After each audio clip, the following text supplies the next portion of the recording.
Welcome po sa Cooking Alasen. Gagawa po tayo ngayon ng napakasarap at pwedeng pang negosyo na ube keso ice cream.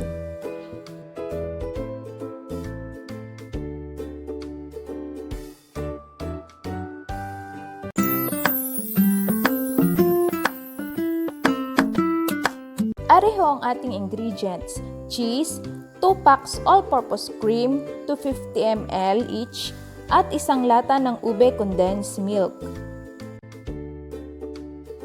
Dahil mano-mano po yung gagawin nating ice cream, kailangan po nating maglagay ng yelo sa palibot ng ating bowl. At lalagyan din po natin ito ng asin para hindi agad siya matunaw.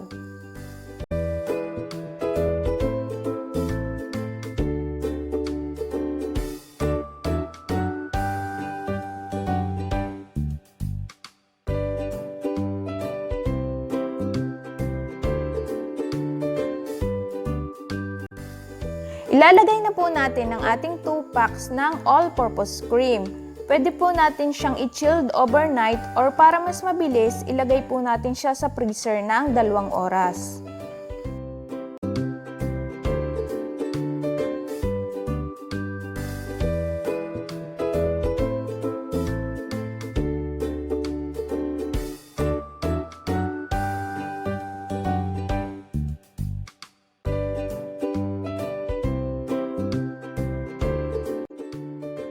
Haluin lang ho nating mabuti hanggang sa mag-double na yung kanyang volume. Ari rin ho ang purpose ng ating yelo, para mabilis siyang kumapal. Pero kung meron ho kayong electric mixer, mas maganda ho iyon ang inyong gamitin. Pero kung garini hong katulad ng sa akin ang inyong gamit, tiyagaan na lang ho sa paghahalo.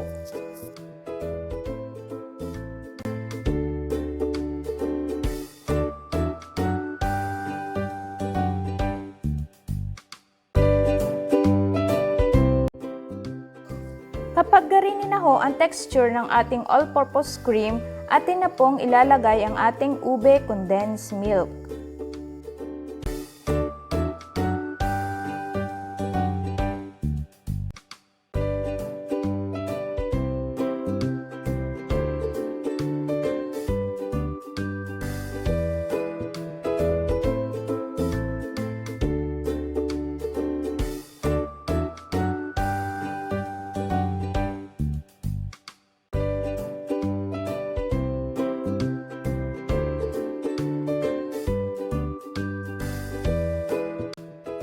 Haluin lang ho nating maigi hanggang sa mag-well combined na ang ating mga ingredients.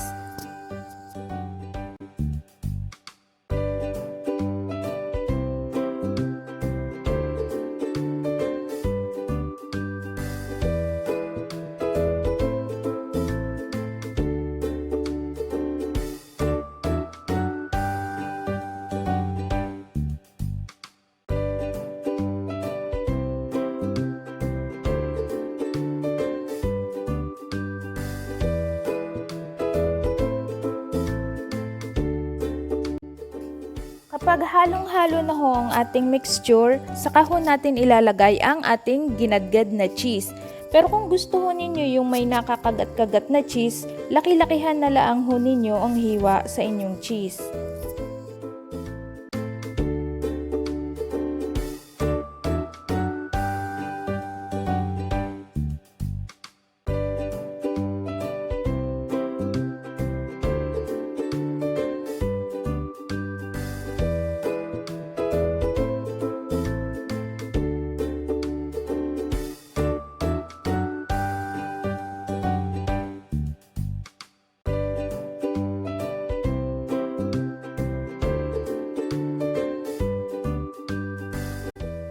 Ayos na ho are, kaya atin nang isasalin sa ating mga ice cream cup or kahit ano pong container na gusto ninyong paglagyan.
Ilagay laang ho natin are sa freezer at pagkaraan ho ng 1 oras, maaari niya na ho aring iserve.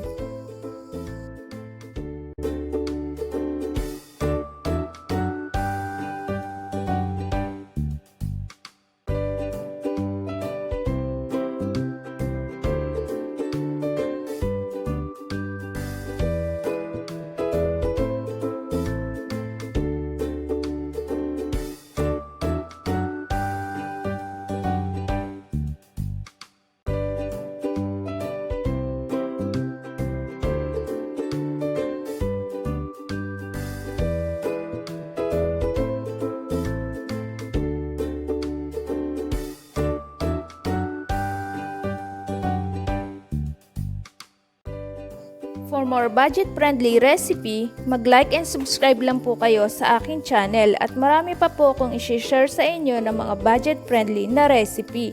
Mura na, masarap pa!